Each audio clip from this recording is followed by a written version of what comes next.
Bapak Ibu Saudara sekalian yang ada di rumah dimanapun kita berada, apa kabar semuanya? Saya percaya semuanya sehat dan diberkati oleh Tuhan, amin. Tidak kerasa ya Bapak Ibu, kita telah memasuki minggu kedua bulan Desember dan sebentar lagi kita akan merayakan hari Natal. Untuk itu Bapak Ibu, mari kita tetap terus bersyukur kepada Tuhan dan tetap terus mau datang kepada Tuhan. Dan saat ini Bapak Ibu, mari kita siapkan hati kita untuk datang kepada Tuhan, untuk datang menyembah sebab Dia Allah yang hidup, sebab Dia Allah yang layak untuk disembah dan ditinggikan. Haleluya.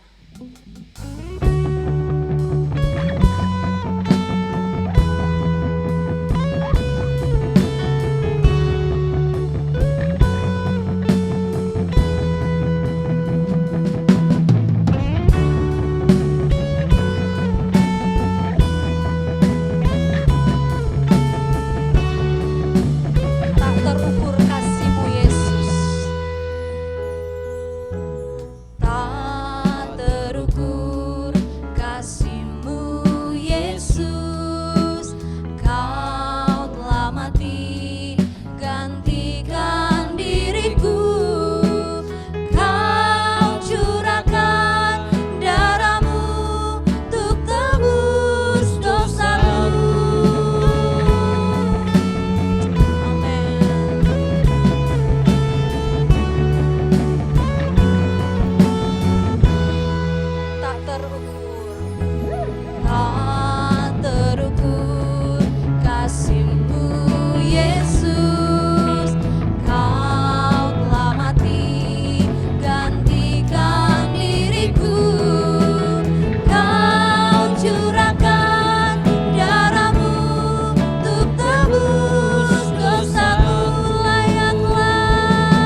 sebab layaklah segala bangsa untuk datang sujud kepadanya. Layaklah segala bangsa sujud kepadamu, sebab kau Allah, sebab kau Allah yang kudus, layak disembah.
Saat ini kami mau memuji, melompat, bersukacita demi nama Tuhan. Haleluya, amin. Oke Bapak Ibu, mari kita datang untuk menyembah, baik kita datang untuk bersukacita, untuk melompat bagi nama Tuhan. Saya undang untuk semua bangkit berdiri, kita datang untuk menyembah Tuhan.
Kalau masih semangat kita katakan, Dia lahir untuk kami.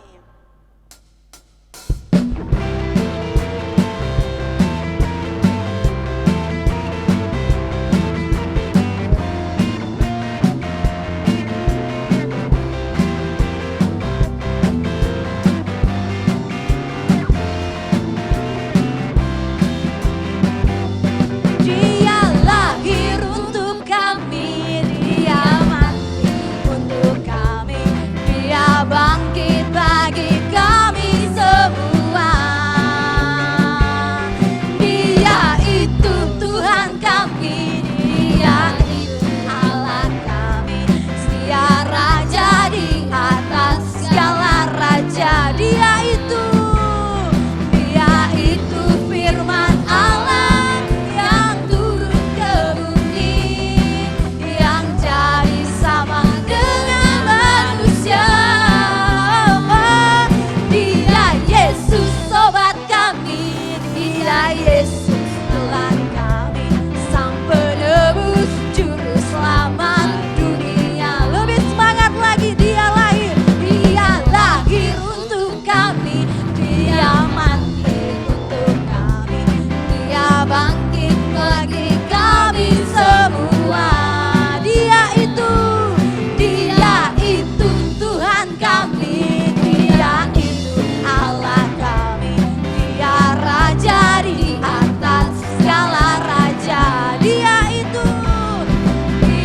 itu firman Allah yang turun ke bumi, yang jadi sama dengan manusia. Dia Yesus sobat kami, Dia Yesus Allah kami, Sang Penebus, Juru Selamat dunia. Dia itu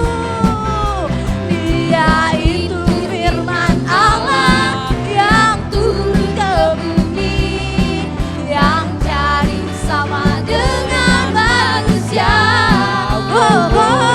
Dia Yesus sobat kami, Dia Yesus Allah kami, Sang Penebus, Juru Selamat dunia. Sang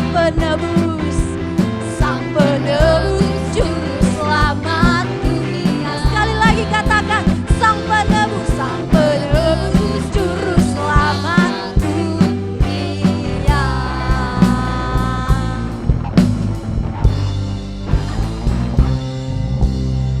Haleluya, haleluya. Silakan duduk Bapak Ibu. Dan saat ini kita mau mendengarkan kebenaran firman Tuhan. Mari kita siapkan hati kita untuk datang kepada Tuhan. Haleluya. Sekalipun kita berjalan di dalam lembah kekelaman, kita percaya bahwa Allah yang setia, Allah yang selalu bersama-sama dengan kita. Haleluya Yesus. Ini pujian kami, ini penyembahan kami Tuhan. Kami sembahkan kepada Engkau Allah yang hidup.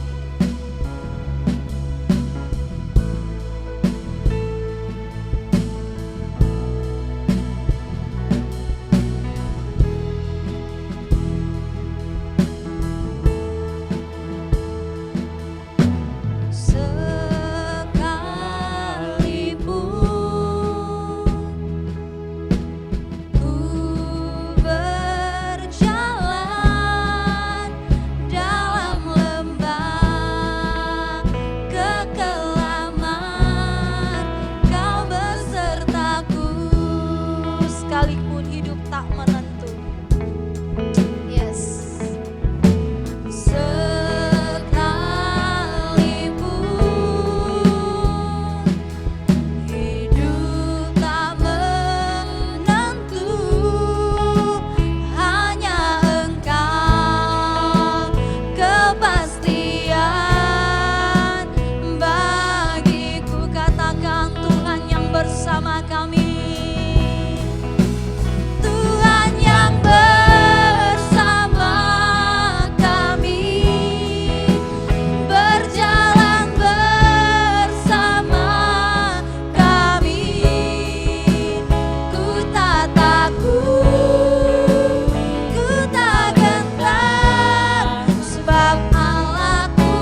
percaya bahwa Tuhan senantiasa bersama dengan kami. Kiranya pada pagi yang indah ini Tuhan, pujian penyembahan kami untuk memuliakan nama-Mu. Dan biarlah kiranya Tuhan hadir dalam setiap ibadah kami. Dan kami berdoa Tuhan, kami rindu mendengarkan firman-Mu pada hari ini. Biarlah kiranya Engkau Allah urapi buat hamba-Mu yang akan menyampaikan firman Tuhan. Biarlah kiranya Tuhan yang terus memakai hamba-Mu secara luar biasa. Dan setiap firman-Mu yang disampaikan boleh memberkati kami semua. Dan boleh kami lakukan di dalam kehidupan kami. Terima kasih Tuhan, kami berdoa mengucap syukur. Haleluya. Amin.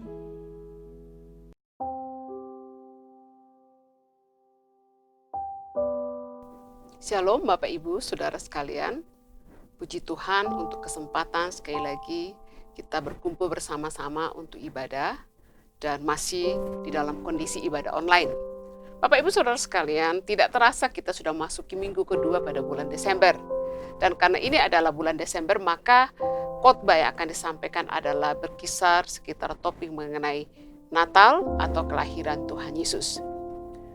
Nah, pada hari ini saya ingin menyampaikan renungan firman Tuhan dengan topik orang-orang di sekitar kelahiran Yesus.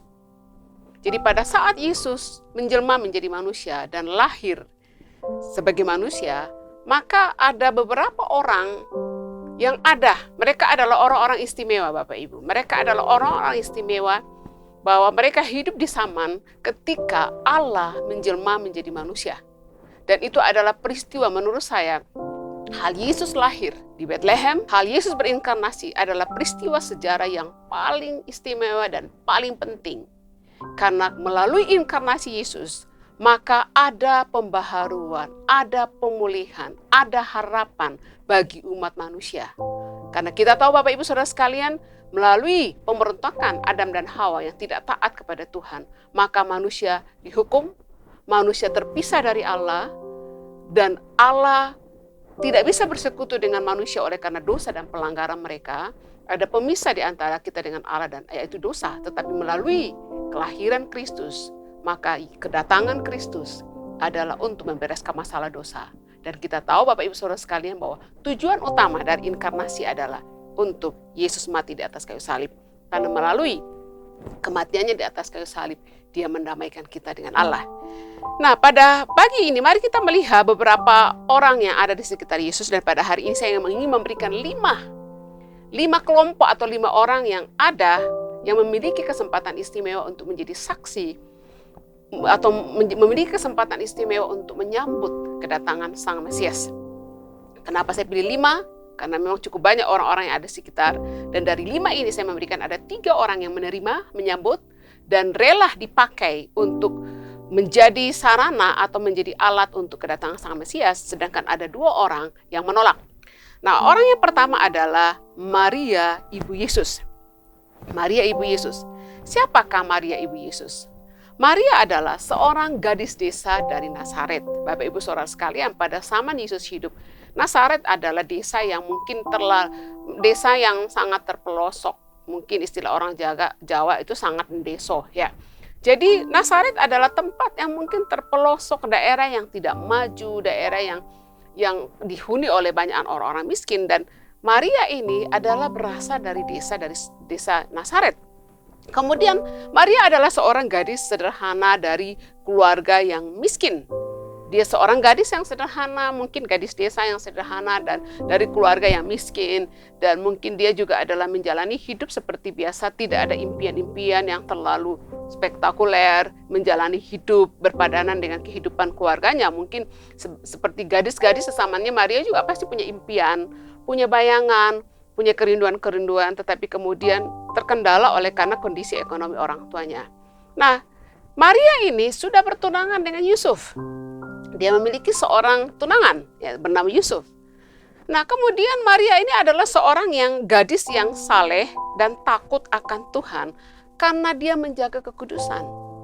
Bayangkan, walaupun Alkitab tidak mencatat sudah berapa lama dia bertunangan dengan Yusuf, tapi Bapak Ibu Saudara sekalian, bahwa Maria ini telah bertunangan dengan Yusuf, dan walaupun sudah bertunangan, tetapi mereka bisa menjaga kekudusan. Yusuf dan Maria bisa menjaga kekudusan, sehingga dia walaupun sudah dalam status sebagai tunangannya Yusuf, Maria masih dalam keadaan perawan. Dan Mungkin Bapak Ibu berkata, ya itu kan zaman purbakala Bu ya. Kalau sekarang mah susah menemukan orang-orang yang masuk dalam pernikahan masih perawan, masih seorang gadis yang perawan, baik yang pria maupun wanita. Mungkin karena zaman, tetapi Bapak Ibu Saudara sekalian, dosa kan juga sudah ada pada zaman Maria. Jadi Maria tetap dalam keadaan sebagai gadis perawan pada saat dia sudah bertunangan dengan Yusuf pasti adalah pilihan Yusuf dan Maria untuk memilih hidup yang seperti itu. Kemudian Maria ini adalah seorang yang menaati Tuhan. Pasti dia punya hubungan yang erat dengan Tuhan. Nah, kemudian malaikat datang menyapa Maria. Jadi tiba-tiba, saya tidak tahu, saya membayangkan mungkin Maria sedang nyapu rumah atau sedang ngulek bumbu, sedang persiapkan masak atau apapun, tiba-tiba muncul seorang malaikat. Malaikat menampakkan diri kepada Maria dan malaikat mengatakan begini, yang dikaruniai Tuhan, Tuhan menyertai engkau. Engkau beroleh kasih karunia di hadapan Allah. Jadi Maria mungkin kaget, siapa nih? Ya, siapa nih? Kemudian mendapatkan bahwa engkau dikaruniai Tuhan. Engkau beroleh kasih karunia Allah. Dan kemudian Bapak Ibu Saudara sekalian, dilanjutkan dengan berita. Jadi sang malaikat ini menyampaikan berita kepada Maria. Dan sebenarnya di dalam berita itu ada kandungan perintah. Jadi berita yang disampaikan itu sebenarnya ada perintah kepada Maria. Isi berita itu adalah apa? Engkau akan mengandung dan akan melahirkan seorang anak laki-laki. Itu yang pertama. Engkau akan mengandung dan akan melahirkan seorang anak laki-laki dan berikan nama kepadanya Yesus. Kemudian siapakah anak ini? Siapakah anak yang akan dikandung oleh Maria ini? Dia adalah anak Allah yang Maha Tinggi. Tuhan mengaruniakan kepada anak ini tahta Daud. Dan dia akan menjadi raja dan kerajaannya tidak berkesudahan. Nah, Bapak Ibu Saudara sekalian, ada seorang malaikat yang menampakkan diri kepada Maria, seorang gadis miskin, gadis desa, gadis yang sederhana. Kemudian ada berita, engkau akan melahirkan seorang anak laki-laki dan anak itu akan dinamai Yesus karena dia akan menyelamatkan umatnya. Kemudian Tuhan akan mengaruniakan tahta Daud dan kerajaannya itu tetap selama-lamanya. Bapak Ibu Saudara sekalian, kalau saya adalah Maria, saya akan berpikir, wah ini mimpi di siang bolong. Nah, biasanya orang mengatakan mimpi di siang bolong itu adalah mustahil terjadi. Mungkin itu hanya mimpi hayalan-hayalan. Mungkin sebelum saya tidur, saya menghayal saya dinikahi oleh seorang pangeran dari mana. Dan mungkin Maria bisa saja pada saat itu berpikir, ini mimpi ya. Aku gadis kampung, gadis desa kok bisa bermimpi bahwa aku akan melahirkan. Dia sendiri masih perawan. Kemudian bagaimana mungkin dia bisa punya anak, itu yang pertama. Yang kedua, dia mendapatkan mimpi yang mustahil. Punya anak padahal dia belum menikah. Yang kedua adalah bahwa anak yang dikandungnya itu, anak yang akan dilahirkan itu adalah anak Allah yang Maha Tinggi, namanya Yesus karena akan menyelamatkan. Kemudian tahta Daud akan dimiliki dan kerajaannya itu tetap selama-lamanya. Dan Maria bisa saja berpikir, oh ini mimpi di siang bolong. Nah, mari kita melihat Bapak Ibu respon Maria. Maria berkata, bagaimana mungkin hal itu terjadi karena aku belum bersuami? Maria mengatakan, bagaimana mungkin aku hamil karena aku tidak bersuami? Kemudian apa kata malaikat? Roh Kudus akan turun atasmu dan kuasa Allah yang Maha Tinggi akan menaungi engkau. Sebab anak yang akan kau lahirkan itu disebut kudus anak Allah. Sebab bagi Allah tidak ada yang mustahil. Jadi Bapak Ibu Saudara sekalian, Maria katakan, tidak mungkin aku mengandung. Aku belum bersuami. Kemudian malaikat Tuhan bahwa Roh Kudus turun atasmu. Engkau akan mengandung dari Roh Kudus. Coba engkau akan mengandung bukan dari hubungan antara wanita dan pria, tetapi Roh Kudus akan turun ke atasmu dan engkau akan mengandung anak Allah. Dia adalah Allah yang menjelma menjadi manusia. Dan Bapak Ibu Saudara sekalian lihat, perhatikan bagaimana respon daripada Maria. Dia mengatakan apa? Sesungguhnya aku ini adalah hamba Tuhan. Jadilah padaku seperti perkataanmu itu. Wah, Bapak Ibu Saudara sekalian, ini adalah ketaatan yang luar biasa. Seorang gadis sederhana yang dengan mudah menaati suara Tuhan, menaati perintah Tuhan. Dia bisa saja berdalih, apa nanti kata Yusuf, apa kata orang tuaku, apa kata orang sekampung. Aku belum menikah kok aku sudah hamil. Dia bisa saja berdalih. Tetapi Maria mengatakan, sesungguhnya aku ini adalah hamba Tuhan. Aku ini adalah hamba Tuhan. Jadilah kepadaku sesuai dengan perkataan. Ya. Nah, Bapak Ibu Saudara sekalian, jadi respon Maria ini, Maria menghormati Tuhan dan taat kepada Tuhan sekalipun ada risiko berat yang menantinya jika menerima panggilan tersebut. Bapak Ibu, menurut Bapak Ibu, apakah Maria bisa menolak? Bisa. Kalau Maria mengatakan kepada malaikat, maaf, aku tidak mau. Saya tidak bersedia. Di Nazaret ini masih banyak gadis-gadis. Pergi cari gadis-gadis dan aku tidak mau.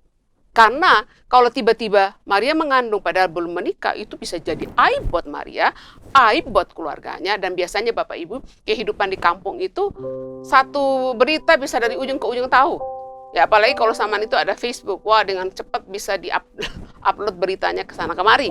Nah Bapak Ibu Saudara sekalian, dalam hal ini Maria menghormati Tuhan dan taat kepada Tuhan sekalipun ada risiko yang berat jika dia memenuhi panggilan Allah tersebut atau menaatinya. Yang pertama adalah nama baiknya tercemar, nama keluarganya tercemar. Yang kedua, risiko ditinggal sama Yusuf. Yusuf mungkin Maria bisa berkata kepada Yusuf, Yusuf, aku tuh mengandung karena katanya dari Roh Kudus. Malaikat datang. Bapak Ibu pikir apakah Yusuf percaya? Bisa saja Yusuf bilang bohong, nggak mungkin. Karena tidak pernah terjadi dalam sejarah bahwa ada kejadian seperti itu. Bahwa seorang mengandung bukan karena hubungan suami istri. Apakah Yusuf percaya? Jadi selain nama yang bisa tercemar, nama keluarganya bisa tercemar, Yusuf juga bisa tinggalkan dia. Dan yang ketiga Bapak Ibu Saudara sekalian, kalau Maria ini hamil dan melakukan apakah dengan Yusuf atau dengan pria lain, pada saat intinya dia mengandung sebelum menikah, sebelum ada ikatan pernikahan, maka resiko berarti Maria ini bersinah. Dan dalam hukum Taurat, dalam hukum orang Yahudi, seorang yang bersinah itu akan dilempari, hukumannya adalah dilempari batu sampai mati. Jadi ini resiko. Jadi Bapak Ibu Saudara sekalian, itu resiko yang dihadapi oleh Maria, tapi Maria mau. Maria berkata, sesungguhnya aku ini adalah hamba Tuhan, jadilah kepadaku seperti perkataanmu. Dan waktu Maria mengatakan, ya Tuhan, aku mau menjadi ibu. Aku mau melaluiku kemudian Sang Mesias itu lahir. Maka itu dia siap menanggung segala risiko penderitaan-penderitaan yang akan dialami. Bahkan berisiko kepada kematian. Karena hukuman sebagai seorang yang bersinah bisa dilempari batu sampai mati. Nah Bapak Ibu Saudara sekalian, dalam teladan yang kita lihat dari Maria adalah yang pertama. Maria adalah seorang yang takut akan Tuhan. Seorang yang menjaga kekudusan. Karena itu Allah memilihnya. Menurut Bapak Ibu, kira-kira mengapa Allah memilih Maria? Di desa Nazaret itu banyak anak-anak gadis. Banyak anak-anak gadis. Kenapa Allah memilih Maria? Bapak Ibu Saudara sekalian, Allah Maha Tahu. Allah Maha Tahu dan mengenal setiap orang. Dan kadang-kadang Allah memilih seseorang untuk satu tugas khusus. Bukan karena Allah pilih kasih, tapi karena Allah mengenal hati orang. Dan kemungkinan di antara gadis-gadis yang ada di Nazaret, salah satu gadis yang seperti memang memiliki kecenderungan hati yang terbuka, yang taat, yang tunduk dan hormat kepada Tuhan adalah Maria. Walaupun sekalipun contohlah Maria kemudian mungkin menolak, maka Tuhan bisa memilih gadis yang lain. Maria adalah mengapa Allah memilih dia? Karena seorang yang gadis yang takut akan Tuhan, seorang yang menjaga kekudusan, karena itu Allah milih dia. Bapak Ibu Saudara sekalian, Allah kita adalah Allah yang Maha Tahu. Dia Allah Maha Hadir. Bapak Ibu Saudara sekalian, engkau di rumah, suamimu mungkin tidak mengenal engkau, istrimu tidak mengenal engkau, anak-anakmu tidak mengenal engkau sepenuhnya, atau orang tuamu tidak mengenal. Tapi Bapak Ibu Saudara sekalian, Tuhan Maha Tahu dan Maha Hadir. Jadi Allah mengenal kita. Itu sebabnya jika Maria kemudian terpilih oleh karena Allah melihat bahwa Maria ini adalah seorang yang kecenderungan hatinya itu adalah taat kepada Tuhan. Hatinya lembut, hatinya terbuka kepada Tuhan. Sehingga ketika Tuhan datang, mengirim malaikat Tuhan untuk datang memberitakan berita bahwa dia akan dipakai oleh Tuhan untuk menjadi sarana untuk melahirkan Mesias, maka Maria mengatakan, aku hamba Tuhan, maka aku akan menaati. Jadi Bapak Ibu Saudara, kemudian yang berikut adalah Maria adalah seorang gadis yang taat. Ketaatannya itu adalah kualitas hamba. Bapak Ibu Saudara sekalian, seorang hamba atau doulos itu biasanya dia akan menaati, dia ketaatannya total, dia tidak bisa memilih. Nah, ketaatannya Maria bisa memilih, Bapak Ibu Saudara sekalian. Tetapi Maria bisa memilih menolak atau menerima. Tetapi Bapak Ibu Saudara sekalian, Maria menempatkan diri sebagai hamba dan menaati. Dan mungkin dia sendiri sebenarnya ada gejolak-gejolak emosi dalam diri Maria. Mungkin dia mulai khawatir, ini takut, ini, bagaimana ini. Tapi mungkin Maria mendiamkan dirinya, mendiamkan suara-suara ketakutan, keraguan yang ada dalam dirinya dan menaati Tuhan. Dia memiliki kualitas ketaatan, kualitas hamba. Yang ketiga, Maria adalah seorang gadis yang berani mengambil resiko, siap membayar harga penderitaan untuk ketaatannya kepada Tuhan. Jadi Maria dipilih oleh karena kesiapannya untuk menerima tanggung jawab yang besar dan juga menerima resiko dari ketaatannya untuk menjadi ibu dari juru selamat. Kemudian yang kedua, orang yang kedua yang kita juga bisa belajar dari kehidupannya adalah Yusuf. Yusuf itu tercatat dalam Lukas pasal 1, kisah mengenai kelahiran Yesus. Bapak Ibu bisa Bapak Ibu baca dalam Matius, Lukas, khususnya Matius Lukas yang banyak mencatat. Kisah mengenai Yusuf. Siapakah Yusuf? Yusuf adalah tunangan Maria.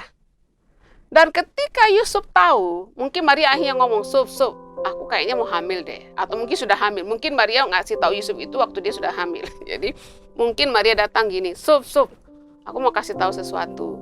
Atau mungkin Maria gini, Yusuf, kamu cinta aku enggak? Oke, aku cinta. Aku mau kasih tahu sesuatu. Dan buktikan cintamu itu dengan responmu yang betul, responmu yang tepat dalam menyikapi apa yang terjadi. Kemudian Maria mungkin katakan, Suf, aku mau ngaku, saya hamil. Nah, Bapak Ibu Saudara sekalian, waktu Yusuf tahu bahwa Maria ini mengandung, Yusuf menunjukkan bahwa dia adalah seorang yang tulus hati dan tidak mau mencemarkan nama baik istrinya di muka umum. Dan kemudian Yusuf bermaksud memutuskan pertunangan itu dengan diam-diam. Bapak Ibu Saudara sekalian, waktu Maria membuat pengakuan bahwa dia mengandung, Yusuf adalah seorang yang tulus hati karena dia tidak kemudian ngamuk atau kemudian memberitahukan orang sekampungnya ini Maria ini selingkuh. Bagaimana mungkin aku belum menikah dengan dia kok dia sudah mengandung? Bagaimana mungkin? Dan Yusuf bisa saja menceritakan hal-hal tentang Maria yang akan mempermalukan Maria, mempermalukan keluarga Maria. Tetapi Yusuf adalah seorang tulus hati, itu sebabnya dia mau menceraikan atau memutuskan pertunangan dengan Maria dengan diam-diam. Kemudian ada berita dan perintah. Jadi sekali lagi Maria dikunjungi oleh malaikat Tuhan dengan ada berita, tetapi dalam berita itu ada perintah. Dan kemudian Yusuf dikatakan bahwa Allah mengunjungi dia dalam sebuah mimpi. Dan firman Tuhan kepada Yusuf begini, Yusuf, jangan takut mengambil Maria sebagai istrimu. Sebab anak di dalam kandungannya adalah dari Roh Kudus. Ia akan melahirkan seorang anak laki-laki dan engkau akan menamakan dia Yesus karena dialah yang akan menyelamatkan umatnya dari dosa mereka. Jadi Bapak Ibu Saudara sekalian, malaikat Tuhan menampakkan diri kepada Yusuf dalam mimpinya dan katakan, Yusuf, jangan kamu meninggalkan Maria. Jangan takut mengambil Maria menjadi istrimu, karena anak yang dalam kandungannya bukan dari hubungan suami istri dengan seorang pria lain, tetapi adalah dari Roh Kudus. Dan anak dalam kandungannya itu adalah dari Roh Kudus dan dia akan dinamai Yesus karena dia akan menyelamatkan umatnya dari dosa mereka. Bapak Ibu Saudara sekalian, bagaimana respon Yusuf? Setelah Yusuf mendengarkan waktu dia terbangun dan mengingat apa yang dikatakan oleh malaikat dalam mimpinya, dia tidak jadi menceraikan Maria. Dan kemudian dia tetap mengambil Maria menjadi istrinya. Nah, keteladanan dari Yusuf, Bapak Ibu. Keteladanan dari Yusuf yang pertama adalah, Yusuf adalah seorang yang tulus dan menjaga nama baik Maria. Bapak Ibu Saudara sekalian, salah satu kesalehan orang adalah waktu kita punya kesempatan untuk mempermalukan orang oleh karena dosa dan kesalahannya, dan kita pilih untuk diam, maka itu adalah kesalehan. Bapak Ibu Saudara sekalian, Yusuf bisa saja mempermalukan Maria, tetapi dia adalah seorang yang tulus dan menjaga nama baik Maria dengan berusaha untuk meninggalkan diam-diam dan tidak menceritakan masalah kasus bahwa dia mengandung. Kalau kemudian orang berkata, Yusuf kok kamu tega ya meninggalkan Maria pada dia sedang mengandung. Mungkin Yusuf bisa mengarang cerita, oh tidak cocok atau sebagainya. Nah, Yusuf ini seorang yang mendengarkan suara Tuhan, menaati perintah untuk menikahi Maria, dan perintah ini diterima oleh Yusuf melalui mimpi. Bapak Ibu Saudara sekalian, berapa banyak di antara Bapak Ibu yang mempercayai jika engkau bermimpi? Ya, Bapak Ibu, ketika bicara bagaimana mimpi, kalau Bapak Ibu bermimpi, maka mimpi itu bisa adalah istilah orang bunga tidur.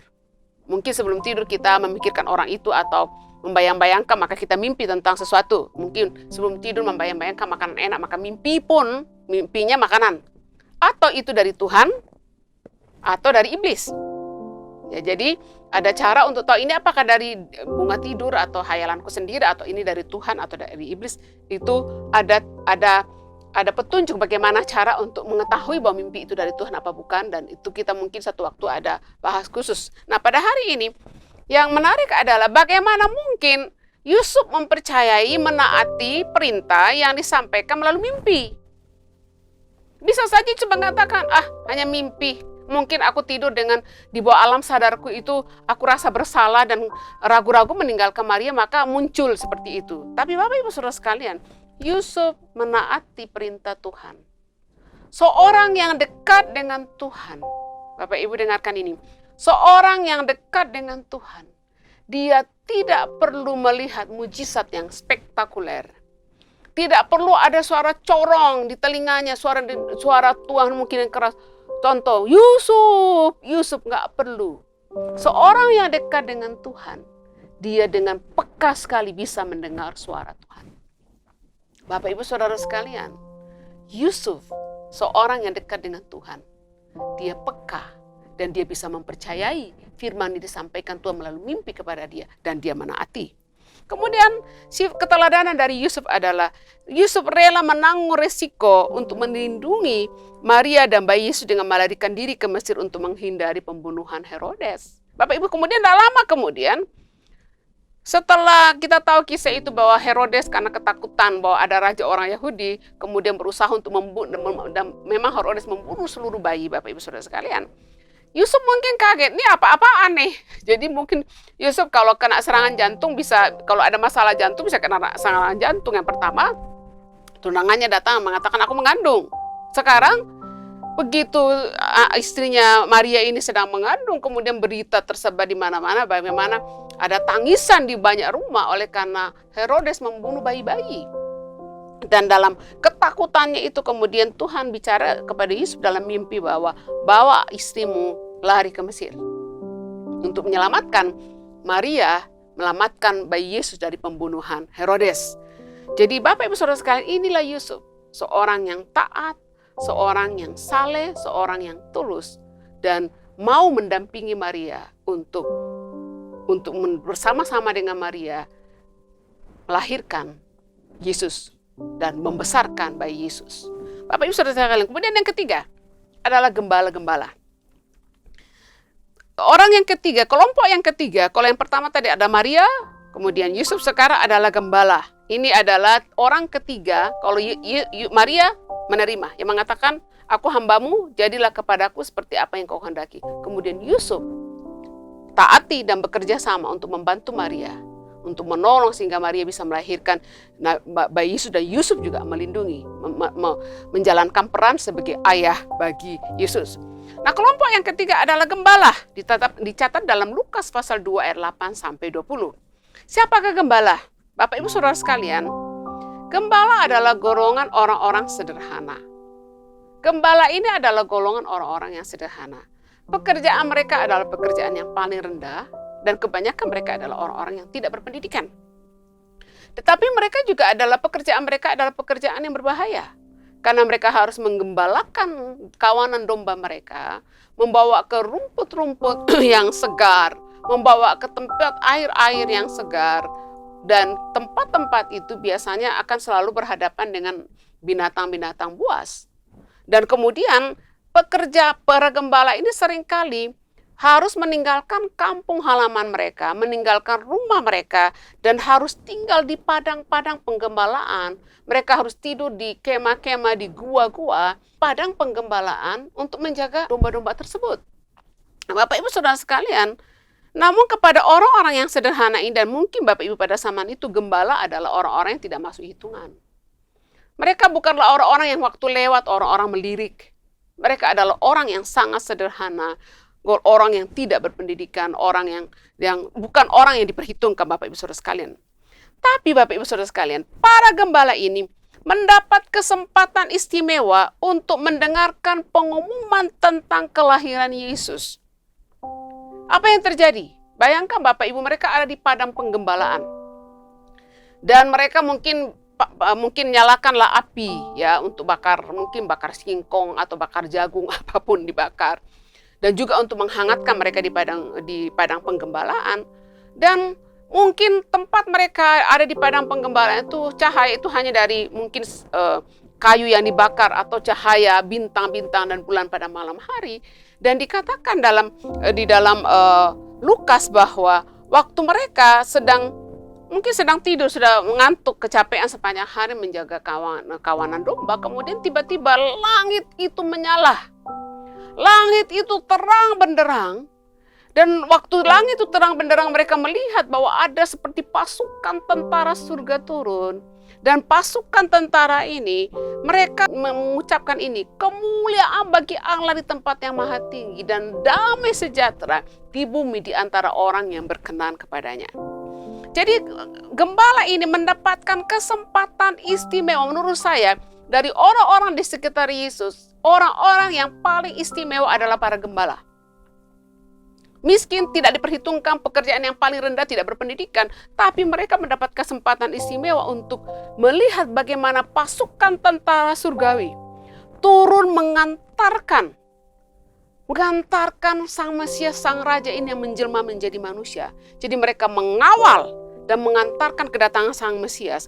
Dan kemudian mereka adalah para gembala inilah yang kemudian menyaksikan pelantikan atau pentabisan sang Mesias. Dikatakan bahwa malaikat dan sejumlah besar bala tentara surga memuji Allah. Dan ini adalah bagi saya kesempatan yang sangat istimewa. Dan tidak ada satu orang pun yang ada pada saat itu yang mendapatkan kesempatan istimewa seperti malaikat ini. Bahwa mereka melihat seluruh langit itu dipenuhi oleh apa? Malaikat dan sejumlah besar bala tentara surga. Dan mereka kemudian menaikkan menaikkan choir, tidak tahu nadanya apa. Kemuliaan bagi Allah di tempat yang maha tinggi. Dan damai sejahtera di antara manusia yang berkenan di hadapannya. Bapak Ibu Saudara sekalian, dan saya yakin bahwa kor itu adalah kor yang sangat indah. Karena yang menyanyi adalah para malaikat Tuhan. Bagaimana respon gembala? Para gembala, mereka dengan segera pergi ke Betlehem. Saya tidak tahu apakah semuanya langsung begitu kaget dengan berita itu. Mungkin mereka tinggalkan semua gembalanya dan mereka semua lari pergi ke Betlehem. Kemudian apa yang mereka lakukan? Memberitahukan apa yang terjadi di padang penggembalaan kepada Maria dan Yusuf. Yang Bapak Ibu tahu kisahnya bahwa mereka coba mencari penginapan tapi tidak ada penginapan. Akhirnya kemudian Maria melahirkan di kandang hewan. Bapak Ibu Saudara sekalian, dan gembala ini datang. Mungkin Bapak Ibu melahirkan seorang anak, biasanya itu adalah momen di mana dikelilingi oleh sahabat-sahabat, dikelilingi oleh keluarga-keluarga. Tapi Maria dan Yusuf sendirian. Mungkin Maria menggendong bayi Yesus. Dan gembala ini kemudian datang dan kasih tahu kepada Maria dan Yusuf apa yang mereka lihat di padang penggembalaan. Dan apa yang mereka lihat, bagaimana bahwa malaikat surga, bala tentara surga mengumumkan kepada mereka mengenai kedatangan sang Mesias. Dan itu pasti meneguhkan Maria dan Yusuf bahwa memang apa yang dikatakan oleh malaikat kepada Maria, apa yang dikatakan oleh malaikat kepada Yusuf dalam mimpi adalah betul. Bahwa sungguh-sungguh anak mereka ini adalah anak yang spesial. Nah, pelajaran dari para gembala Bapak Ibu. Allah kita adalah Allah yang adil dan Allah tidak memandang bulu. Terus terang Bapak Ibu, kalau saya hidup pada zaman itu, sesama dengan gembala-gembala. Saya akan iri dengan gembala-gembala karena mereka mendapatkan kesempatan yang istimewa. Luar biasa. Bapak Ibu Saudara sekalian, Allah kita adalah Allah yang tidak memandang bulu. Seringkali kita menilai orang dari apa yang mereka miliki, jabatan mereka, apakah mereka cantik atau tidak cantik. Kita menilai orang berdasarkan hal-hal yang jasmani seperti itu. Dan kadang-kadang cara kita memperlakukan orang tergantung dari siapa mereka dan apa jabatan mereka. Tapi Bapak Ibu Saudara sekalian, pelajaran mengenai gembala ini bahwa Allah adalah Allah yang tidak memandang bulu. Bahwa Allah memilih sekelompok gembala untuk mendapatkan kesempatan istimewa untuk menyaksikan bagaimana malaikat dan pasukan tentara surgawi datang seperti mengantarkan raja di atas segala raja yang menjelma menjadi manusia. Jadi mereka, gembala ini mendapatkan berkat yang terbesar, yang termulia, yang diberikan. Seharusnya Bapak Ibu yang menyambut kedatangan yang spektakuler seperti ini seharusnya apa? Pemerintah, raja. Seharusnya mendapat kesempatan istimewa pada saat zaman itu adalah Herodes, Pilatus, ahli-ahli Taurat, orang-orang Farisi, yang mendapatkan kesempatan istimewa untuk menyambut kedatangan Sang Mesias, Raja di atas segala raja. Tetapi justru kesempatan itu diberikan kepada orang-orang yang sederhana, orang-orang yang miskin, orang-orang yang tidak berpendidikan seperti para murid. Nah, Bapak Ibu Saudara sekalian, mari kita melihat tokoh yang berikut. Dan kalau yang tadi Maria, Yusuf, dan para gembala, mereka adalah orang yang membuka hidup mereka, orang yang menyambut kedatangan Sang Mesias, dan orang yang taat kepada perintah Tuhan untuk menjadi alat sarana dari kelahiran Sang Juru Selamat. Yang keempat adalah Herodes. Herodes, siapakah Herodes? Herodes ini adalah muncul dari keluarga Idumea yang kaya dan berpengaruh. Orang Idumea merupakan keturunan orang-orang Edom dalam Alkitab yang menetap di Idumea yang dulu bernama Edom.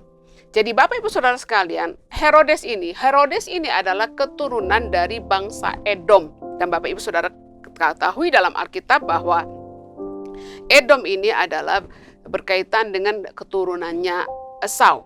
Ya. Nah, Edom ini adalah keturunan Esau dari anaknya Ishak. Bapak Ibu tahu bahwa Ishak mempunyai dua anak, yaitu Yakub dan Esau. Dan bangsa Edom itu adalah dari Esau lah kemudian lahir keturunan bangsa Edom. Nah, Esau dan keturunannya adalah keturunannya Ishak. Kemudian berarti dia juga anak cucu dari Abraham. Dan tetapi kemudian Esau selalu menjadi orang kedua dalam menerima berkat Allah. Kemudian Herodes ini dan keturunannya secara kebetulan menduduki jabatan yang memberikan kekayaan dan kekuasaan. Jadi dari keturunan Edom inilah orang-orang Idumea ini. Jadi Herodes itu adalah dari orang-orang Idumea atau dari keturunannya Edom. Kemudian Herodes ini seperti diangkat menjadi raja orang Yahudi untuk pemerintahan lokal. Dan Bapak Ibu tahu bahwa waktu pada zaman Yesus hidup, daerah Palestina itu dibawa ke Kekaisaran Romawi, dan di pemerintahannya orang Romawi yang ditaruh di daerah Palestina adalah Pilatus. Kemudian ada Herodes. Tetapi kemudian Herodes ini sebenarnya dipandang hanya disebut raja orang Yahudi. Tetapi sebenarnya dia dipandang hanya seperti raja boneka, karena dia dikendalikan oleh Kekaisaran Romawi. Nah, Bapak Ibu Saudara sekalian, Herodes ini dan keturunannya itu menjadi raja boneka dari Kekaisaran Romawi. Dan kemudian Herodes ini sebenarnya dibenci oleh orang-orang Yahudi. Jadi hal dia keturunan dari bangsa Edom itu sendiri seperti kurang diakui bahwa mereka adalah orang Yahudi. Tetapi kemudian karena ada satu dalam hal sejarah, ada peristiwa yang terjadi dalam sejarah, yaitu ketika Yohanes Hirkanus dari keluarga Makabe menaklukkan Idumea, ada pilihan kepada keturunan Idumea tinggalkan daerah itu atau kemudian menjadi pemeluk agama Yahudi. Dan dikatakan dalam sejarah bahwa orang-orang keturunannya, orang-orang Idumea ini, nenek moyangnya Herodes ini akhirnya memilih untuk menjadi penganut agama Yahudi. Jadi bisa dikatakan mereka menjadi penganut agama Yahudi oleh karena peristiwa yang dilakukan oleh Yohanes Hirkanus dari kelompok Makabe. Nah, Bapak Ibu Saudara sekalian, Nah, kesempatan ini, Bapak Ibu Saudara sekalian, kesempatan istimewa bagi Herodes dengan kelahiran Yesus. Sebenarnya Herodes yang adalah keturunan dari bangsa Edom mempunyai kesempatan istimewa dengan kelahiran Yesus. Yang pertama adalah dia mempunyai kekuasaan dan kekayaan untuk menyediakan penyambutan yang spektakuler bagi kedatangan Sang Mesias. Karena dia adalah raja orang Yahudi. Dia adalah raja orang Yahudi. Apakah orang Yahudi pada zaman itu suka dengan Herodes atau tidak suka dengan Herodes? Pada akhirnya ya memang dia raja. Jadi suka tidak suka dia pemerintah. Nah, kemudian pemerintahan Romawi pun pasti mendengarkan Herodes karena dia mewakili orang Yahudi. Jadi sebenarnya dalam posisi dia Herodes ini mempunyai kekuasaan, mempunyai kekayaan untuk mengadakan penyambutan yang spektakuler dengan kedatangan Sang Mesias. Dan mereka juga, orang Herodes ini dan keturunannya juga bisa menjadi pemberita kelahiran Sang Mesias. Dan mereka juga bisa menjadi melindungi Sang Mesias. Herodes, dari Bapak Ibu sekarang, Herodes ini dan keturunannya bisa menyambut. Oleh karena dia seorang raja Yahudi yang punya jabatan, punya kekayaan dan kekuasaan. Dia bisa menyediakan penyambutan kedatangan Sang Mesias yang menjelma menjadi manusia. Yang kedua, bisa menjadi alat untuk beritakan ke seluruh orang Yahudi. Ini loh telah lahir Mesias yang dibuatkan oleh nabi-nabi. Mesias yang kalian nanti-nantikan ini telah lahir. Dia bisa menjadi pemberita. Kemudian dia juga bisa melindungi. Bapak Ibu Saudara sekalian, dalam peristiwa penyaliban, Bapak Ibu tahu bahwa Yesus itu diadili kayak bola pingpong. Dibawa ke Herodes, habis itu dibawa lagi ke Pilatus, dibawa lagi ke Herodes, dibawa lagi ke Pilatus. Dan Herodes kayaknya mencuci tangan, tidak mau terlibat. Jadi Herodes ini Bapak Ibu Saudara sekalian sebenarnya bisa dan keturunannya melindungi Mesias bahkan waktu pada saat penyaliban. Tapi Bapak Ibu Saudara sekalian faktanya adalah Herodes dan keturunannya adalah antikristus sejak kelahiran sampai penyaliban. Mereka adalah antikristus. Dan yang menariknya Bapak Ibu sebenarnya pada peristiwa ini Herodes ini yang keturunan bangsa Edom ini bisa menerima berkat Allah yang batal diterima oleh nenek moyangnya Esau.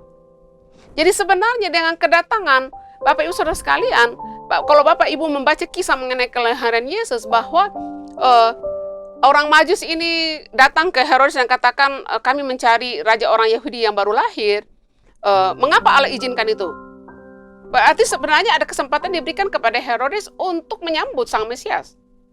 Tapi setelah mendengarkan dari orang-orang Majus ini bahwa ada seorang raja, karena mereka melihat bintang, kemudian malah Herodes bilang, ayo kalian pergi cari. Dan kalau sudah menemukan kasih tahu saya. Padahal sebenarnya Herodes mengatakan kasih tahu supaya saya datang menyembah. Padahal sebenarnya Herodes mau membunuh Yesus. Kemudian Herodes memanggil ahli-ahli Taurat dan tanya apakah betul. Dan ahli-ahli Taurat membenarkan betul. Itu sudah dinubuatkan oleh nabi-nabi. Dan Bapak Ibu Saudara sekalian, sebenarnya pada saat kedatangan Yesus menjelma menjadi manusia pada saat kelahirannya, ini adalah kesempatan Herodes dan keturunannya menerima berkat Allah yang batal diterima oleh Esau. Dan sebenarnya ini adalah kesempatan kedua atau second chance kepada Herodes dan keturunannya untuk menerima berkat Allah. Bapak Ibu tahu kisah mengenai Esau dan Yakub, bagaimana Yakub mencuri berkat hak kesulungannya dari Esau. Oleh karena Esau menjual hak kesulungannya kepada Yakub.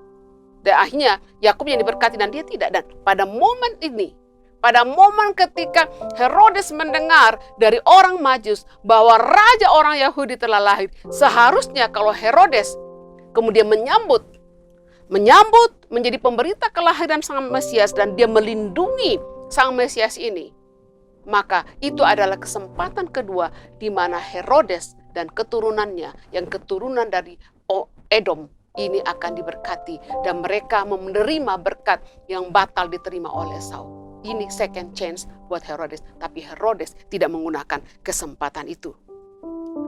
Nah, Bapak Ibu Saudara sekalian, apa respon Herodes dengan berita dari orang Majus?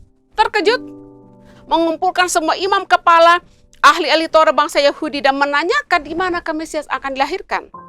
Kemudian memanggil orang Majus dan meminta orang Majus menyelidiki tentang anak itu dan untuk menemukan dia. Dan kemudian meminta orang Majus untuk memberitahu kepada Herodes supaya aku datang menyembah. Dan karena orang Majus tidak mau mengikuti perintah dari pemerintahan Herodes, maka Herodes marah. Dan dia memerintahkan membunuh semua anak-anak berumur 2 tahun ke bawah di Bethlehem dan sekitarnya. Jadi Bapak Ibu, Herodes ini, karena orang Majus tidak mau memberitahukan kepada Herodes karena mereka tahu maksud jahat dari Herodes ini. Herodes marah mungkin karena takut bahwa dia adalah pada saat itu sebagai raja orang Yahudi. Kemudian dia dengar bahwa ada orang raja orang Yahudi, dan perkataan orang Majus ini diteguhkan oleh pendapat dari imam-imam kepala ahli-ahli Taurat bahwa memang Mesias akan datang. Dan kemudian Herodes marah dan dia tidak tahu di mana bayi Yesus itu lahir. Dan kemudian dia membunuh semua bayi 2 tahun ke bawah yang lahir di Bethlehem dan sekitarnya. Dan pasti Bapak Ibu ada ratapan, ada tangisan. Dan ada kekejaman akibat dari kekejaman seorang Herodes yang membunuh bayi. Kemudian orang yang kelima adalah ahli-ahli Taurat. Ya, ahli-ahli Taurat. Ya. Siapakah ahli-ahli Taurat? Ahli-ahli Taurat ini adalah para pakar dalam hukum Taurat. Ahli Taurat ini bertugas untuk menyusun peraturan-peraturan dan ketentuan-ketentuan tertentu untuk setiap situasi kehidupan keagamaan Yahudi. Ahli Taurat ini tersebar di Yudea dan Galilea sebagai guru-guru yang mengajar anak-anak dan orang dewasa mengenai Taurat. Ahli Taurat ini juga biasa disebut sebagai cendekiawan Yahudi yang dilatih untuk mengembangkan ajaran Taurat, mengajar murid-murid melalui lisan maupun tulisan, dan menerapkan hukum Taurat dalam lingkungan orang Yahudi. Selain itu, ahli Taurat juga mempelajari dan menafsirkan hukum Taurat secara teliti, dan ahli Taurat ini juga memiliki kedudukan sangat tinggi dan menjadi anggota Sanhedrin atau mahkamah agama di samping imam besar dan tua-tua orang Yahudi. Bapak Ibu Saudara sekalian, ahli-ahli Taurat ini yang mengajarkan Taurat, yang ahli dalam Taurat, ini apa yang seharusnya mereka lakukan seharusnya? Golongan ini yang senantiasa berjaga-jaga untuk melihat tanda-tanda penggenapan janji Allah atau nubuat tentang kelahiran Sang Mesias. Mereka yang baca, mereka tahu nubuat itu, dan mereka tahu nubuat itu belum digenapi pada saat itu. Mereka seharusnya tahu ini penggenapan. Dan mereka adalah golongan pertama yang mengetahui tentang kelahiran Sang Mesias. Mereka tahu. Sebelum Maria tahu, sebelum Yusuf tahu, sebelum gembala tahu, sebelum orang Majus tahu, sebelum orang Herodes tahu, ahli-ahli Taurat ini sudah tahu. Kenapa? Karena mereka membaca Taurat, dinubuatkan dan akan digenapi. Mereka harusnya adalah orang-orang yang mengajarkan tentang siapakah Mesias. Ahli-ahli Taurat ini adalah seharusnya orang-orang yang mempersiapkan orang-orang pada zaman itu untuk menyambut kedatangan Sang Mesias. Mereka seharusnya seperti itu Bapak Ibu. Tetapi karena berita orang Majus, Bapak Ibu tahu bahwa saya sudah katakan tadi bahwa Herodes memanggil ahli-ahli Taurat untuk mengecek kelahiran tentang Mesias, dan ahli Taurat membenarkan nubuat tersebut.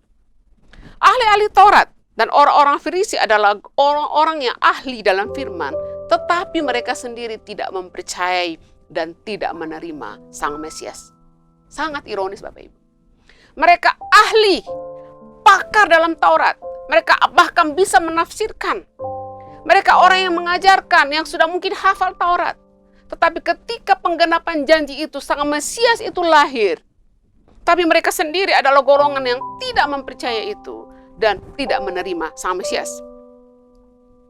Bapak Ibu Saudara sekalian, ahli-ahli Taurat ini sangat ironis. Mereka adalah orang-orang yang bersemangat menantikan penggenapan janji-janji Allah. Tetapi ketika datang Mesiasnya, ketika Sang Mesias itu menjelma menjadi manusia, mereka tidak sadar, mereka tidak tahu, bahkan mereka tidak menerimanya. Dan yang paling menyedihkan Bapak Ibu bahwa ahli-ahli Taurat dan orang-orang Farisi adalah golongan orang-orang yang juga menolak Yesus, menentang Yesus, dan turut andil dalam penyaliban Sang Mesias. Bapak Ibu Saudara sekalian, saya tidak memaparkan tadi ada 5 orang-orang penting di sekitar kelahiran Yesus. Saya tidak membahas mengenai orang Majus. Yang pertama adalah Maria. Yang kedua Yusuf. Yang ketiga adalah gembala. Dan ini kemudian orang yang menerima Yesus. Yang keempat sebenarnya ada orang Majus. Saya tidak membahas orang Majus pada hari ini. Kemudian dua golongan yang menolak. Seharusnya mereka adalah orang yang punya kuasa. Mereka lah seharusnya mendapatkan kesempatan istimewa itu. Mereka menolak. Yaitu adalah Herodes dan ahli-ahli Taurat. Bapak Ibu Saudara sekalian, ini Desember tahun 2020, kita kembali akan memperingati kelahiran Tuhan Yesus. Kita memperingati hal Yesus berinkarnasi menjelma menjadi manusia. Desember, Bapak Ibu Saudara sekalian, bulan Desember adalah bagi saya bulan Januari, dari Januari sampai Desember bagi saya Desember adalah istimewa. Khususnya ketika mulai mendengarkan lagu-lagu Natal, Bapak Ibu. Biasanya waktu mendengarkan lagu-lagu Natal, yang muncul itu, perasaan apa yang muncul dalam hati saya, Bapak Ibu? Waktu saya mendengarkan lagu-lagu Natal pada bulan Desember, yang muncul pertama adalah damai. Natal bicara mengenai damai. Ingat bagaimana lagu yang dinaikkan oleh malaikat. Kemuliaan bagi Allah di tempat yang maha tinggi dan damai sejahtera di antara manusia yang berkenan kepadanya. Jadi waktu pikir mengenai Natal, mendengarkan lagu Natal, yang ada adalah damai. Yang kedua, ingat rumah. Karena dalam keluarga kami biasanya kalau Natal itu ada kesempatan ngumpul. Disitulah bertemu sekali setahun, saling mendoakan, memberikan kesaksian bagaimana pekerjaan Tuhan dalam hidup. Dan karena pelayanan maka agak terkendala Bapak Ibu sejak terlibat dalam menjadi hamba Tuhan, tidak bisa pulang setiap tahun. Apalagi tahun ini karena COVID. Nah Bapak Ibu Saudara sekalian, pada tahun ini, pada tahun 2020, khususnya pada masa pandemik ini, kita merayakan Natal yang cukup unik. Bagi jemaat Bethesda dan jemaat Anugerah, dan bagi Bapak Ibu yang mengikuti siaran ini, mungkin ibadah online pada hari ini, Bapak Ibu juga tidak bisa mengadakan ibadah di gereja. Dalam ibadah gabungan, biasanya GIC Bethesda dan GIC Anugerah itu mengadakan ibadah gabungan pada tanggal 25 Desember, dan ada acara spesial dari anak-anak, kemudian ada makan siang, dan bayangkan makan siang di bawah tenda yang sekitar ada 800 orang, itu saat yang sangat menyenangkan, tapi menyedihkan tahun ini kita tidak bisa lakukan. Bapak Ibu Saudara sekalian, mari membuka hatimu untuk menerima kehadiran Sang Juru Selamat dalam kehidupan kita. Kita telah belajar dari tokoh-tokoh, 5 tokoh yang ada di sekitar kelahiran Yesus. Mereka adalah orang-orang istimewa. Yang 3 tadi, Maria, Yusuf, dan para gembala. Mereka adalah orang-orang yang terbuka. Mereka adalah orang-orang yang terhubung dengan Tuhan. Dan mereka adalah orang-orang yang menaati Tuhan. Dan akhirnya mereka adalah mendapatkan kesempatan istimewa untuk ada dan dipakai sebagai alat untuk menyambut kedatangan Sang Mesias. Bapak Ibu, mari buka hati untuk menerima kehadiran. Mari pada bulan Desember ini baharui hubunganmu dengan Tuhan. Apakah selama ini Bapak Ibu kita jauh dari Tuhan? Apalagi mulai Maret, ya saya tidak tahu di gereja lain. Mulai Maret kita melakukan ibadah online. Komsel juga hanya dibagikan liturgi Bapak Ibu Saudara sekalian. Saya mau bertanya pada hari ini, pada bulan Desember ini, sejak Maret, tidak ada ibadah di gereja. Bagaimana hubungan Bapak Ibu dengan Tuhan? Apakah engkau menjauh dari Tuhan? Tidak ada lagi doa, tidak ada lagi ibadah, kemudian hidup dalam ketidaktaatan. Mari pada bulan Desember ini, berbaharui hubunganmu. Kiranya Sang Mesias itu, Sang Juru Selamat kembali hadir dalam hidupmu. Engkau membuka hidupmu dan mengatakan, Yesus masuk dalam kehidupanku. Aku mau menaati engkau, aku mau menerima engkau, aku mau menghormati engkau dan menaati engkau dalam seluruh aspek hidupku, Bapak Ibu Saudara sekalian. COVID-19 mengakibatkan kegoncangan di berbagai bidang. Angka pengangguran makin tinggi, Bapak Ibu. Angka pengangguran tinggi. Terjadi kelumpuhan ekonomi di berbagai negara. Tingkat kematian yang sangat tinggi setiap hari. Setiap hari Bapak Ibu lihat di Facebook berita orang meninggal, orang meninggal, orang meninggal. Kemudian ada dampak yang buruk bagi pendidikan. Saya sangat kasihan kepada anak-anak usia sekolah pada masa ini. Baik yang SD, TK, SMP, SMA, universitas. Karena bisa dikatakan tahun 2020 dan 2021 mereka bersekolah atau kuliah apa adanya. Tidak bisa diharap banyak. Dan orang tua juga mengalami penderitaan yang berat, kesulitan yang berat pada masa pandemik ini. Selain ekonomi, mereka juga bergumul dengan menyiapkan sarana untuk anak-anak sekolah online. Pulsa, kesulitan-kesulitan Bapak Ibu Saudara sekalian.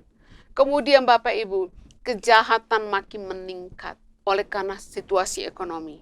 Kemudian Bapak Ibu Saudara sekalian, dampak dari COVID juga adalah meningkatnya penganiayaan. Meningkatnya KDRT. Meningkatnya penganiayaan. Suami menganiaya istri, istri menganiaya suami. Orang tua menganiaya anak. Oleh karena semua di rumah. Selama ini mungkin bapak-bapak pergi pagi pulang malam, jadi tidak ada kesempatan untuk selalu bersama-sama, dan jadi pulang makan sudah capek tidur. Tapi ini 24 jam di rumah sama-sama.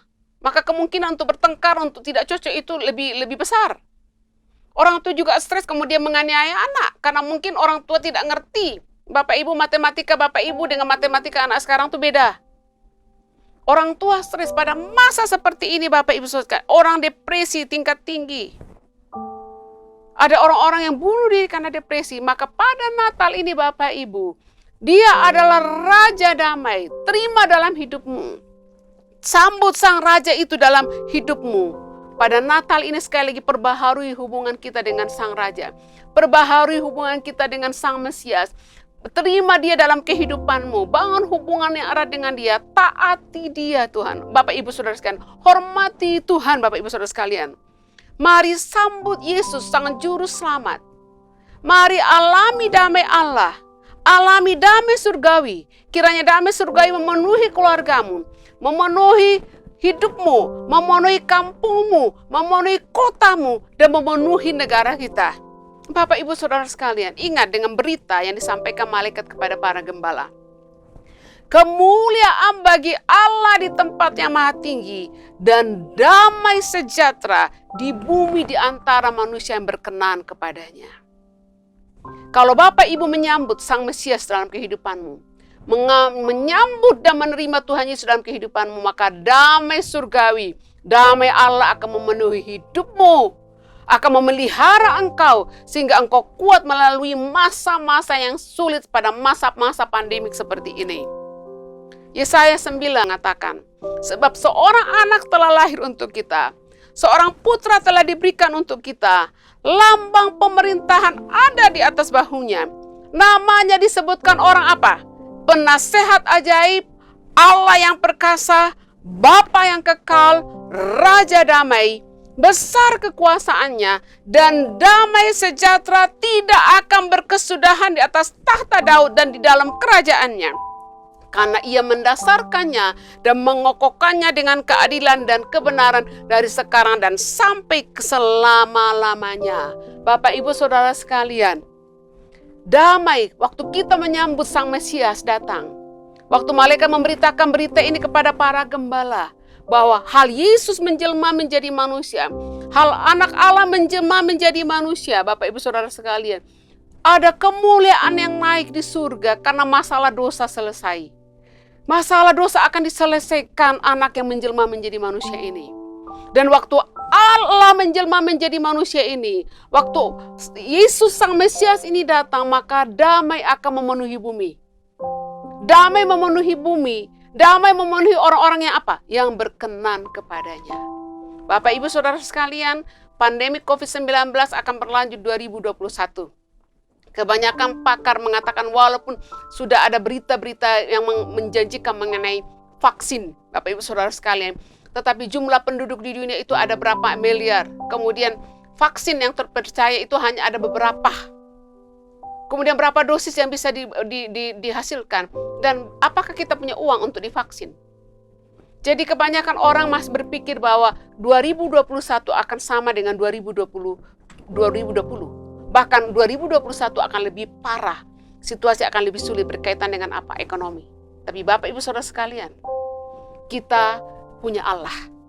Kalaupun situasi-situasi seperti ini Bapak Ibu menggoncangkan iman, membuat orang stres, membuat orang ketakutan, membuat orang khawatir, membuat orang hilang damai sejahtera. Tetapi jika engkau mengundang Sang Mesias, jika engkau mengundang Tuhan Yesus masuk dalam hidupmu, maka damainya memenuhi kehidupanmu, damainya memenuhi keluargamu, damainya akan memenuhi desamu, damainya akan memenuhi kampungmu, kotamu, dan damainya akan memenuhi negeri ini.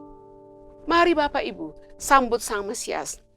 Mari menjadi seperti Maria, seperti Yusuf, dan seperti malaikat-malaikat. Maka engkau akan diberkati oleh Tuhan. dan damai sejahtera Allah akan memenuhi kehidupanmu. Bapak Ibu Saudara sekalian, demikian firman Tuhan pada hari ini. Dan mari kita berdoa. Bapa dalam surga, kami bersyukur buat kebenaran firman-Mu. Kami bersyukur buat kasih karunia-Mu dan pemeliharaanmu yang membuat kami bisa sampai pada minggu kedua pada bulan Desember. Tuhan, berdoa bagi umat-Mu Tuhan, bagi orang-orang yang sedang sakit, bagi orang-orang yang berduka oleh karena kehilangan keluarga mereka dan sahabat mereka oleh karena COVID-19. Tuhan, kami semua menghadapi masa-masa yang sulit. Dan manusia, bukan hanya kami, manusia di seluruh dunia sedang mengalami masa-masa yang sulit. Sedang mengalami kegoncangan di berbagai bidang. Dan seperti tidak ada harapan bagi kami. Tidak ada sesuatu yang kami bisa bersandar kepadanya yang akan memberikan kami pengharapan, memberikan kami ketenangan. Tapi Bapa Surgawi, terima kasih Tuhan, bahwa pada Natal ini kami diingatkan mengenai saat ketika Yesus menjelma menjadi manusia. Ketika Allah menjelma menjadi manusia untuk datang ke dunia dan damai-Mu datang. Tuhan, pada hari ini kiranya kami menjadi orang-orang yang seperti Maria, seperti Yusuf dan para gembala yang taat kepadamu, yang menghormati Engkau dan yang menyambut kedatangan-Mu. Dan waktu kami menyambut kedatangan-Mu, damai-Mu berkenan hadir dalam orang, karena kami dikategorikan adalah orang-orang yang berkenan di hadapan Tuhan. Tuhan, Engkau berkata, marilah kepadaku semua yang letih lesu, aku akan memberikan kelegaan kepadamu. Undangan Sang Juru Selamat itu diberikan kepada semua orang. Kiranya kami membuka hati kami dan menerima undangan Sang Juru Selamat itu. Kami yang sudah mempercayai Engkau bertahun-tahun, kiranya pada Natal ini kami membaharui hubungan kami dengan Engkau. Dan mengizinkan Engkau menjadi Tuhan dan Raja dalam kehidupan kami. Menaati Engkau, menghormati Engkau dalam seluruh aspek hidup kami. Maka kami akan menjadi orang-orang yang dikategorikan sebagai orang-orang yang berkenan kepadamu. Dan kalau kami adalah orang-orang yang berkenan kepadamu, maka damai surgawi akan ada dalam hidup kami. Damai surgawi akan ada dalam keluarga kami. Damai surgawi akan ada di lingkungan kami. Dan damai surgawi akan ada di negara kami tercinta, Republik Indonesia. Tuhan, tolong kami, kiranya damai sejahtera yang melampaui segala akal memelihara kami. Damai Allah ada berdiam dalam kami. Terima kasih buat firman-Mu dan kami mengucap syukur. Amin. Demikian firman Tuhan pada hari ini, Bapak Ibu Saudara sekalian. Kiranya pada Natal ini, pada bulan Desember, mari baharui hubungan-Mu dengan Tuhan. Kembali bersungguh-sungguh mengiring Tuhan. Kembali mengasihi Tuhan dengan membangun hubungan dengan Tuhan, dengan doa dan membaca firman-Nya. Dan bagi Bapak Ibu yang belum menerima Yesus sebagai Tuhan dan Juru Selamat, undangan bagimu untuk menerima Yesus sebagai Tuhan dan Juru Selamat, maka engkau akan mengalami damai Allah. Bapak Ibu Saudara sekalian, tiba saatnya kita akan doa syafaat dan sekaligus menutup ibadah kita pada hari ini. Mari kita berdoa. Bapa dalam surga, kami mengucap syukur buat hari ini. Dan saat ini kami mengucap syukur buat perlindungan-Mu, pemeliharaan-Mu, sehingga pemilihan gubernur dan wali kota berjalan dengan baik. Kami berdoa bagi para pemimpin yang telah terpilih, baik menjadi gubernur dan wakil gubernur, wali kota dan wakil wali kota. Kami berdoa Tuhan, kiranya Engkau memberkati mereka, mengurapi mereka, memberikan hikmat, sehingga mereka akan menjalankan tugas dan tanggung jawab mereka untuk membangun kota, membangun desa, dan membangun bangsa kami.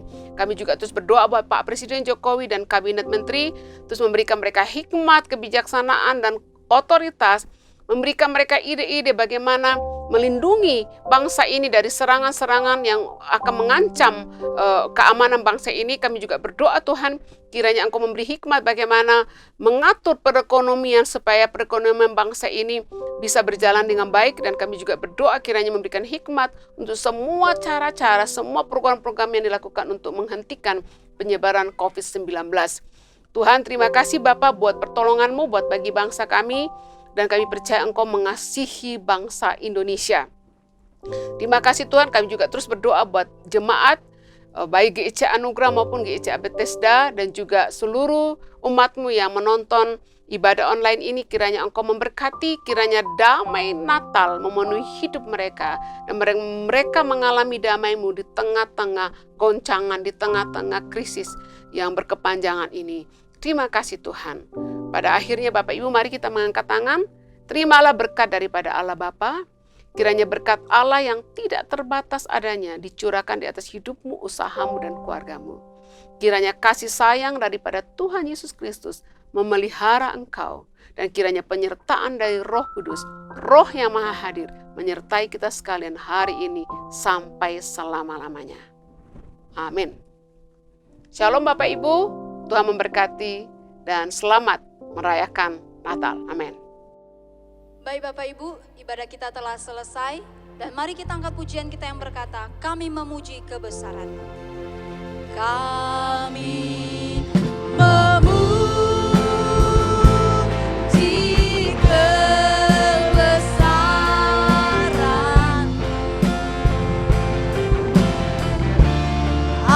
Ajaib Tuhan, ajaib Tuhan, kami memuji, kami memuji kebesaran,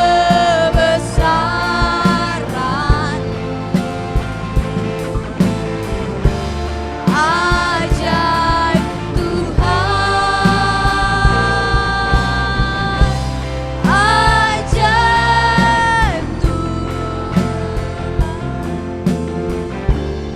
ajaib Tuhan,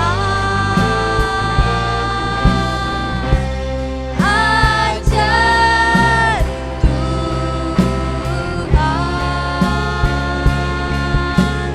Oh, amin.